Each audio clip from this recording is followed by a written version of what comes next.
Chaque année, au moment de la publication du célèbre classement du Financial Times, les écoles de commerce françaises se réjouissent de truster les toutes premières places du classement des masters en management du célèbre quotidien financier.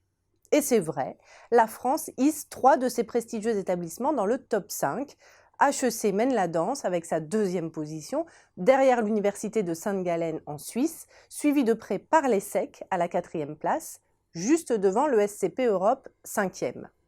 Ce classement du FT, qui fait autorité sur le marché mondial de l'enseignement en gestion, se base sur une série de critères parmi lesquels les salaires obtenus par les anciens étudiants ou l'ouverture internationale. Ce n'est pas tout.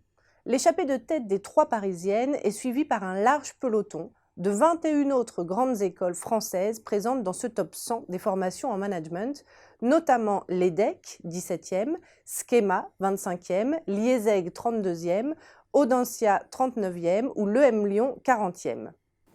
Oui, mais voilà, il s'agit là du classement général.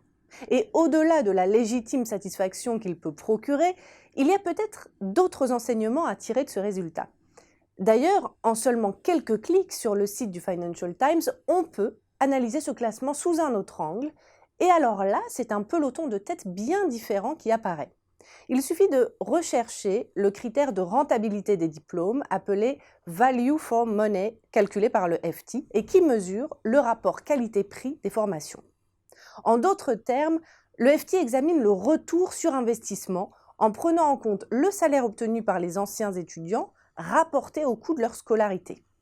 Et alors là, surprise, ce n'est pas le point fort des écoles françaises. Ni HEC, ni l'ESSEC, ni le SCP Europe n'arrivent sur la première marche du podium français, où elles sont précédées par l'IAE d'Aix-Marseille, première française et 19e du classement sur ce critère. Elle devance l'université Paris-Dauphine de 3 places. Et quant à nos 7 champions du classement général, ils ne brillent pas particulièrement au palmarès de la rentabilité de leur diplôme de management.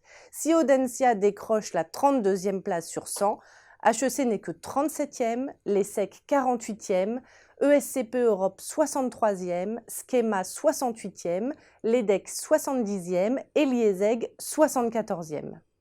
Mais gare aux conclusions hâtives.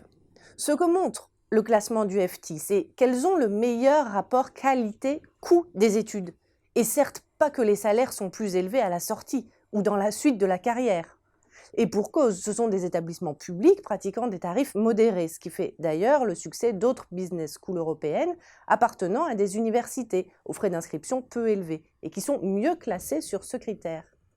Bien sûr, les business schools françaises classées tout en haut du fameux classement du FT apportent le plus souvent à leurs anciens élèves le prestige d'une très belle ligne de CV et des salaires plus élevés. Mais tous leurs diplômés en ont-ils vraiment pour leur argent ?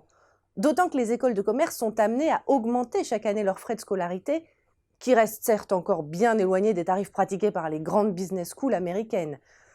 En tout cas, voilà qui offre aux universités de gestion et aux IAE un solide argument dans leur compétition face aux grandes écoles.